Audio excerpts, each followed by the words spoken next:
తమిళ చూసి మీకు అర్థమైపోయి ఉంటుంది. Yes, it's a Tirumala vlog. So మేమైతే హైదరాబాద్ నుంచి స్టార్ట్ అయిపోయాం and Tirumala next day morning reach అయిపోయాం. సో మేమైతే వెహికల్ మాట్లాడుకుని పైకి వెళ్ళాం. మాకు యాక్చువల్గా అయితే ఆ డే కళ్యాణం ఉంది. సో మేము చాలా ఫాస్ట్గా వెళ్ళి ఫ్రెష్ అయ్యి కళ్యాణంకి వెళ్ళాలి. కళ్యాణం 10కి స్టార్ట్ అవుతుంది. లైక్ 10కి లోపలికి వెళ్తే 12కి స్టార్ట్ చేస్తారు. సో రూమ్స్ అయితే తీసుకుని చెక్ ఇన్ అయిపోయి ఫ్రెష్ అయ్యి తర్వాత కళ్యాణానికి అయితే స్టార్ట్ అయిపోయాము. సో కళ్యాణం తర్వాత కమింగ్ దర్శనం ఉంటుంది. సో రెండు అయితే మాకు చాలా బాగా జరిగాయి అనిపించింది. లాస్ట్ ఇయర్ కూడా మేము కళ్యాణం చేయించుకున్నాము. బట్ లాస్ట్ ఇయర్తో పోల్చుకుంటే ఇయర్ కొంచెం కళ్యాణం హరిగా అయినట్టు అనిపించింది. దర్శనం అయితే బాగా అయింది. మాకు బయటకు వచ్చేసరికి అయితే 3 అయింది. సో వెంటనే వెంగమాంబ భోజనాలయానికి అయితే వెళ్ళిపోయాము. సో మేమైతే ఇక్కడ కూర్చున్నాము అండ్ నెక్స్ట్ వచ్చి ఫుడ్ అయితే సర్వ్ చేస్తున్నారు. అప్పుడు కూడా 3 అయినా కూడా చాలామంది జనాలు వచ్చి ప్రసాదాన్ని అయితే స్వీకరిస్తున్నారు. అది చాలా మంచిగా అనిపించింది. మేము తిరుమల ఎప్పుడు వచ్చినా కూడా ఒక రోజైనా అట్లీస్ట్ మేము అక్కడ వెళ్ళి భోజనం అయితే ఖచ్చితంగా చేస్తాము. అలా అక్కడ అందరితో కూర్చుని దేవుణ్ణి స్మరిస్తూ భోజనం చేయడం చాలా ప్రశాంతంగా అనిపిస్తుంది మా అందరికీ.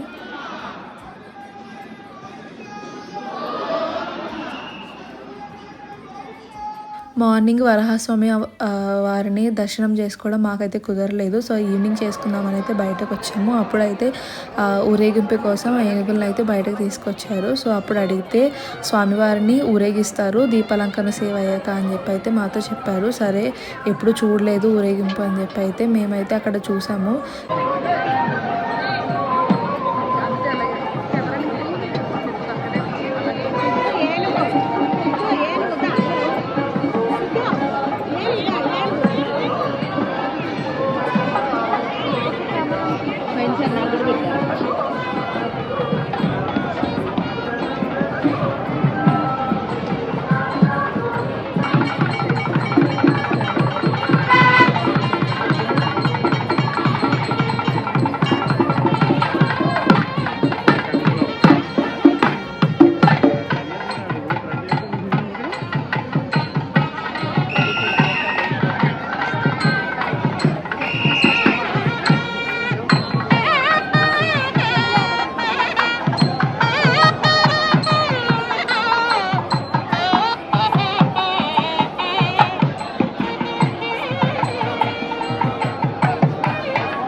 మేమైతే యాక్చువల్గా బ్రహ్మోత్సవాలు స్టార్ట్ అయ్యి ముందు వీకే వెళ్ళాము. సో ఆల్మోస్ట్ బ్రహ్మోత్సవాల కోసం అయితే తిరుమల మొత్తం అయితే రెడీ అయిపోయి ఉంది. ఆ లైటింగ్ అదంతా చాలా బాగా అనిపించింది. బ్రహ్మోత్సవాల టైంలో చాలా ఎక్కువ రష్ ఉంటుంది కదా.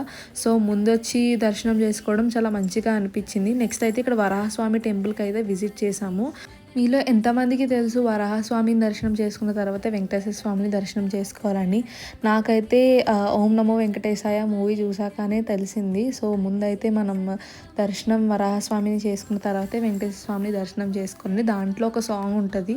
సో మీలో ఎంతమందికి ముందే తెలిస్తే నాకైతే కమెంట్ చేయండి. సో ఇక్కడైతే కోనేరుకి వెళ్ళాము. కోనేరు ఆల్మోస్ట్ 7:38 అయింది మేము వెళ్ళేటప్పటికి. సో కోనేరు అయితే క్లోజ్ చేసేసారు. కానీ తర్వాత అక్కడ కొంచెం సేపు ఉండి ఆ లైటింగ్ అదంతా చూసి కొంచెంసేపు అక్కడే వెయిట్ చేసాము. అట్లీస్ట్ డోర్స్ అయినా తీస్తారేమో అని చెప్పి. నెక్స్ట్ అయితే దీపాలు అవి వెలిగించుకోవాలన్నారు. సో దానికైతే మేము ఇటుపక్క గుడికి ఆపోజిట్లో అక్కడ దీపాలు అవి వెలిగిస్తారు కదా ఆంజనేయ స్వామి గుడి దగ్గర, అక్కడైతే వెళ్ళిపోయాము. సో కొబ్బరికాయలు అవి కొట్టేసి దీపాలు అయితే వెలిగించేసుకున్నాము.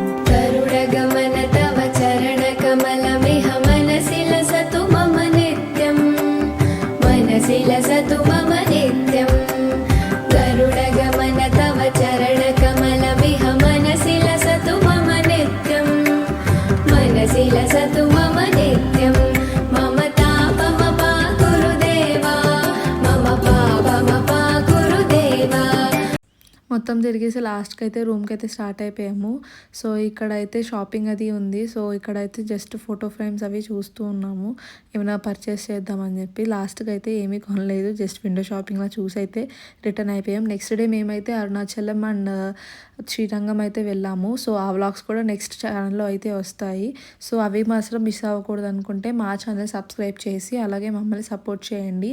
అండ్ మీ థాట్స్ ఏంటో మాకైతే కమెంట్ చేయండి. అలాగే మా ఛానల్‌ని సబ్స్క్రైబ్ చేయండి. ఓకే. బాయ్.